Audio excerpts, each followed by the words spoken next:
If you can control your distance well from 30 up to 100 yards, then you're going to give yourself plenty of opportunities to score well. For many people though, this shot is fairly ambiguous because of course it's too far to play a chip and it's not far enough for a full swing. So what we're dealing with here is a pitch shot.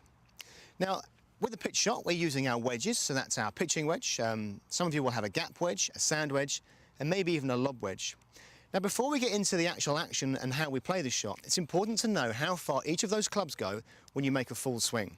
And once you know that, we have at least a benchmark to work from before we start changing the distance around.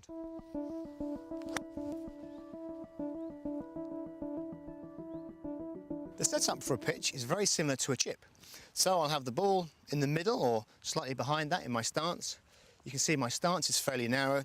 My weight is very much forwards and of course my hands are leaning forwards as well.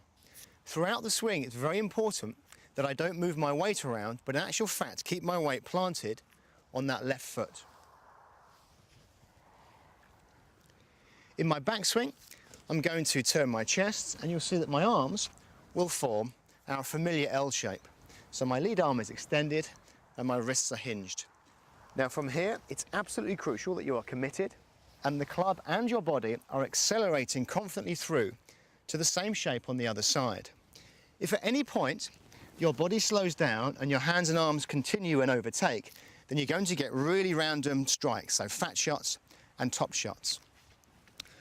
In terms of controlling the distance, well that's going to be partly about the loft that you're using and also about your control of your backswing. So for a shorter pitch shot, I'll swing to about here, so that'll be good for about 50, 60 yards. And of course slightly longer to go 70 yards and 90 yards would be up here. However far you swing back, you must accelerate all the way through to a similar position on the other side and making sure that your waist and your chest are facing forwards.